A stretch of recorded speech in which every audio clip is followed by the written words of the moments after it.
Ministro de Estado, ahora candidato al Senado de la República por Cambio Radical, David Luna. Doctor Luna, buen día. Víctor, muy buenos días para usted y para todos los oyentes. Un placer estar con ustedes y muchas gracias por esta invitación. Muchas gracias. Bueno, esta conversación se nos venía aplazando.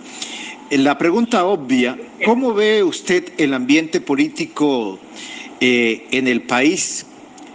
Por ejemplo, ya las fisuras que se presentan a nivel de algunas coaliciones como la coalición de la Esperanza, la misma coalición de Equipo Colombia. A la política y al Congreso hay que devolverle la dignidad y por eso los resultados son fundamentales. Ojalá los ciudadanos evalúen las hojas de vida y las ejecutorias de quienes están aspirando a diferentes cargos. Yo, por ejemplo, pongo a consideración la mía, que sea buscada en Google y que los ciudadanos puedan determinar con facilidad que no tengo ninguna tachadura en más de 20 años de servicio público. ¿Qué quiero decir con esto? Que hay que tomar determinaciones que beneficien a los ciudadanos. El equipo político que yo represento le dijo no a la reforma tributaria del presidente Duque, defendió el proceso de paz, tomó determinaciones para oponerse a la modificación de la ley de garantías. Ese tipo de cosas, creo yo, que son las que generan un cambio estructural en política. Y dos, sobre las consultas presidenciales, pues son eso, son consultas, y seguramente de ellas, cada una, saldrá un candidato, pero siempre terminaremos teniendo en primera vuelta otros candidatos que resuelven no participar en las consultas. Eso creo yo es normal y seguramente pues lo que demostrará es que a la primera vuelta llegarán 4 o 5 candidatos. ¿Usted ve a Petro ganando en una primera vuelta? No, yo creo que va a haber segunda vuelta definitivamente. Yo creo que va a haber una muy importante disputa electoral donde se enfrentarán personas que representan el centro y el centro derecha, que de alguna manera lo que quieren es construir sobre lo construido, lo que quieren es rendir cuentas, lo que quieren es respetar a las instituciones y a la oposición, y en ese sentido siento que lo que va a pasar claramente no es nada distinto a que se presentará un resultado electoral distinto al que mucha gente imagina. Bueno, regresando al tema de su aspiración, doctor David Luna, le han entregado una enorme responsabilidad. Un reconocimiento, pero a la vez una enorme responsabilidad. Ser cabeza de lista de Cambio Radical, este partido que hoy tiene una interesante cuota desde el punto de vista parlamentario. ¿Cuáles son las opciones que tiene Cambio Radical de seguir siendo uno de los partidos líderes a nivel del legislativo?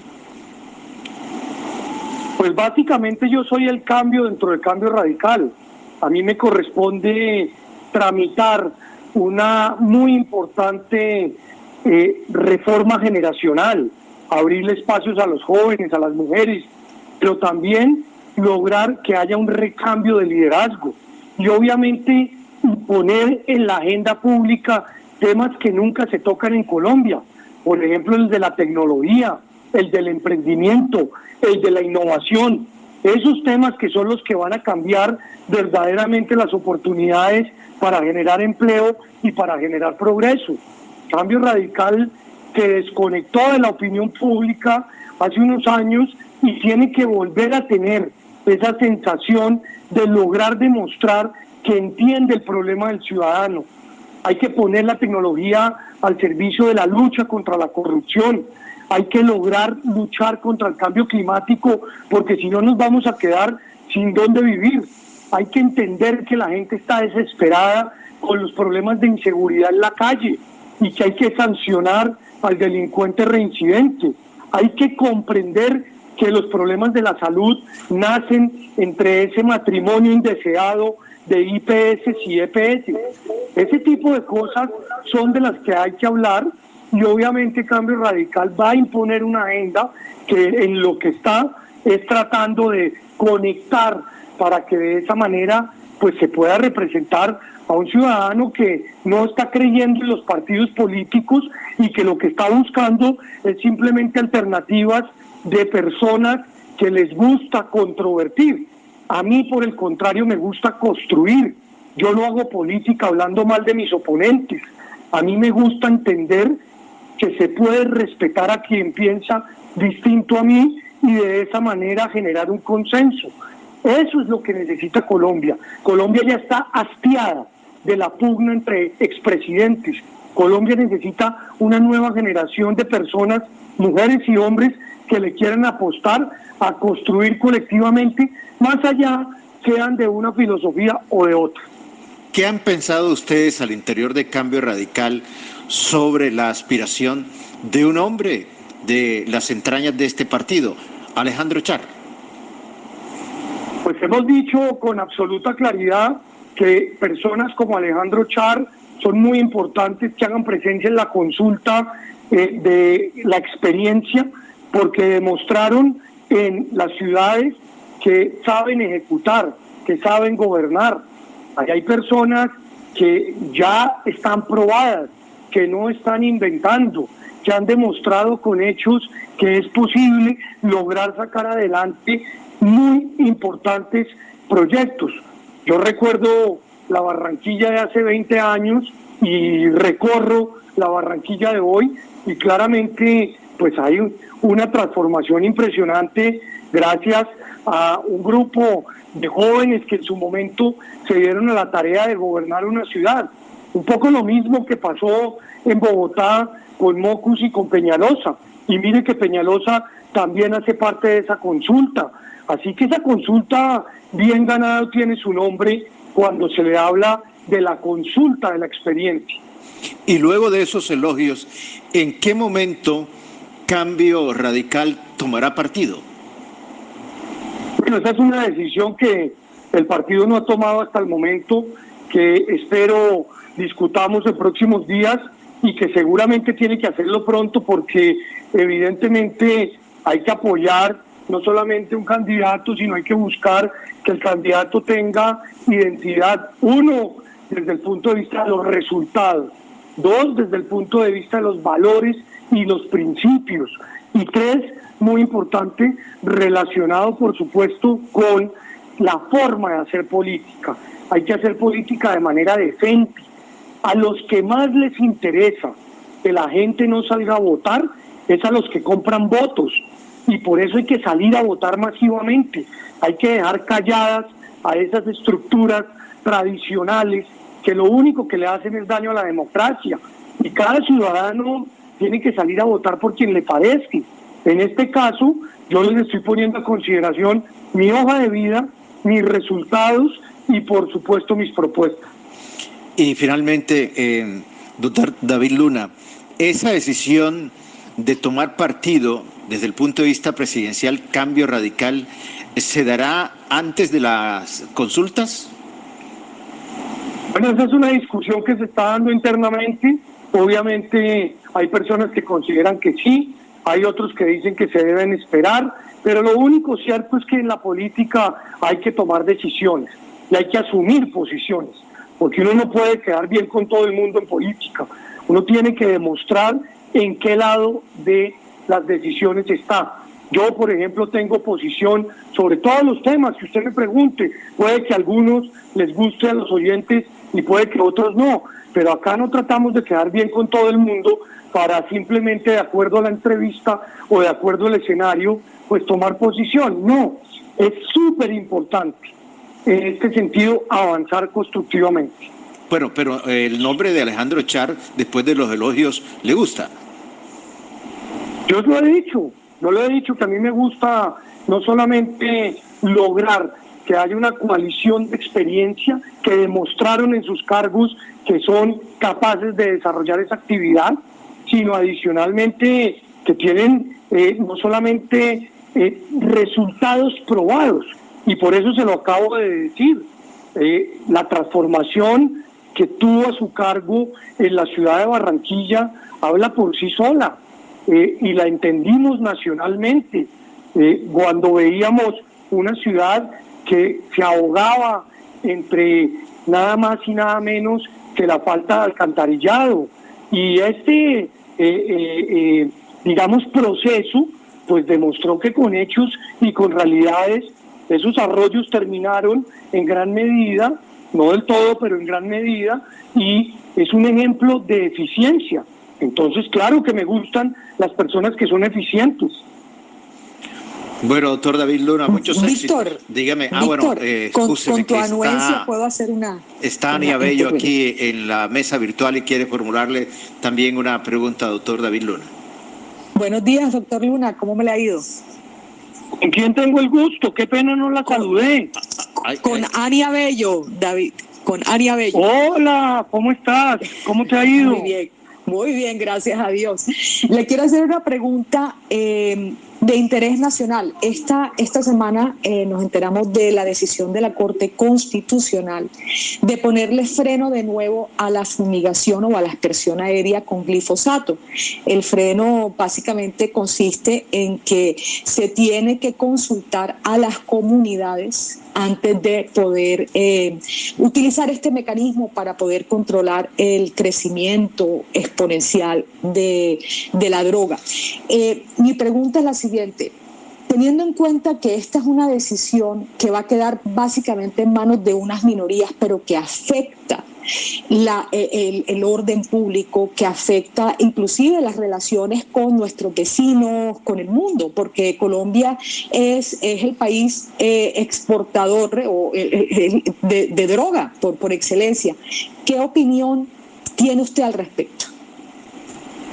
La guerra contra las drogas se perdió, y pensarlo distinto pues es una equivocación, porque llevamos 30 años poniendo los muertos, llevamos 30 años poniendo el desprestigio internacional y no ha pasado absolutamente nada. Hay que replantear necesariamente ese tema, no solamente en la agenda nacional, sino en la agenda internacional. Y eso lo digo con contundencia porque acá se sigue pensando que, por ejemplo, autorizar la utilización de la marihuana recreativa o de la marihuana medicinal es una equivocación. Yo creo que no. Yo creo que lo que hay que hacer es determinar eso como una actividad empresarial lícita en Colombia y darle tratamiento a las personas que tienen dificultades en materia de salud para avanzar en ese proceso. Pero dicho eso, el segundo tema es el más importante y es el del glifosato. Tomar una determinación de que fumiguen con glifosato desde Barranquilla, desde Medellín, desde Cali o desde Bogotá, donde uno no termina sufriendo la dificultad de una fumigación de ese calibre, pues es muy fácil. Y por eso a mí me parece que la Corte Constitucional acertó en señalar que debe haber no solamente participación ciudadana, sí, como lo dices tú, de una minoría, pero de una minoría que es la que se ve afectada claramente desde el punto de vista estructural. Y tres, ¿por qué razón? ¿Por qué razón la erradicación manual, que es efectiva y eficiente, que es el mejor control contra la mata ilícita, no avanza? Pues porque hay unos grupos mafiosos al lado de esos cultivos que asesinan constantemente a las personas que desarrollan esa erradicación manual. A esos grupos es con los que hay que actuar con absoluta contundencia, sin ningún temor, vengan de donde vengan, para poder avanzar en procesos de cultivos alternativos que pueden ser una buena opción para esta actividad. Doctor Luna, por último, si me permites, Víctor, cuando se habla de aspersión, pues no se habla del tema de la marihuana. Yo creo que el tema de la marihuana es aparte y es algo que es más debatible porque la marihuana está legalizada en muchos países, inclusive en algunos estados de Estados Unidos, en Canadá. Pero el tema de la cocaína, pues no está legalizado. O sea, esa es una discusión que se podría dar mucho más adelante cuando ya ese tema, pues cuando esa discusión se haya surtido y se hayan tomado decisiones al respecto. En cuanto a la toma de decisiones desde los sitios que no están directamente afectados por los cultivos de coca, por decir algo, Barranquilla, el problema es que esta cantidad de droga que hay en este momento sí está afectando la seguridad de las ciudades. El problema del microtráfico es enorme, el problema de la drogadicción entre nuestros niños y nuestros jóvenes. Entonces, sería interesante, doctor Luna, que ustedes del Congreso empiecen a plantear unas soluciones que sean efectivas para que no sigamos sufriendo el nivel de violencia que sufre este país por cuenta directa de la actividad del narcotráfico.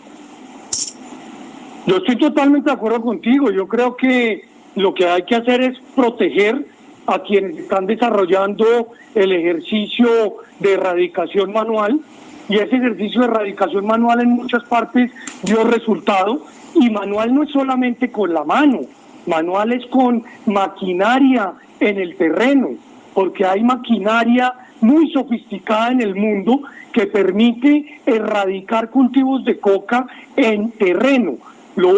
En lo que yo difiero con quienes acompañan el proceso de aspersión es que la aspersión causa daño gravísimo en la salud y causa daño gravísimo en la tierra, mientras que la erradicación manual, que se puede hacer con maquinaria pesada, incluso manejada por inteligencia artificial, sin ningún tipo de conductor para proteger su vida, pues no se está haciendo.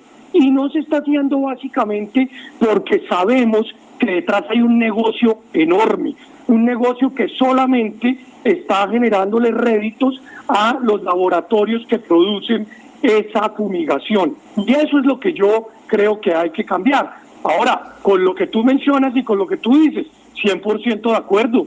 Al microtráfico hay que enfrentarlo y castigarlo, y por eso yo hablo de reincidencia. Y obviamente a esas bandas organizadas que están operando sobre todo en el departamento del Cauca y que creen que con algunas, manifestaciones de orden público para distraer a las autoridades, pues también hay que aplicarles todo el peso de la ley. Doctor Luna, ojalá, Dios quiera que esa forma de erradicación que usted dice mecánica llegue a Colombia, pero lo más pronto posible, porque lamentablemente lo que estamos viendo, porque es que lo que estamos viendo en este momento, doctor Luna, y usted es consciente, es que los que están poniendo las vidas, sus brazos, sus piernas, sus ojos, son los miembros de la fuerza pública que caen en las minas. Entonces, ojalá que se dé, mejor dicho, que esa forma de erradicar sea la única. Entonces, si no va a haber glifosato, que sea esa, pero que no expongamos la vida de nuestra fuerza pública, porque yo estoy segura que hay más muertos por minas que muertos por glifosato. Pues esa es una muy buena pregunta que vale la pena pedirse la medicina legal. Yo siento que es todo lo contrario, pero de todas maneras no conozco la respuesta. Lo único cierto es que la erradicación mecánica a nivel terreno ya llegó hace mucho tiempo a Colombia. Hay que preguntarle al ministro de Defensa por qué no la está utilizando. Vuelvo y repito, ¿el negocio está en los aviones o el negocio es que no es, o es que no está en la erradicación? Ahí es donde está la pregunta de fondo. Bueno, doctor David Luna, que tenga buen día. Gracias por atendernos. Un abrazo para ustedes y muchas gracias por esta invitación. Muy, muy agradecido. Bueno, hasta luego. Son las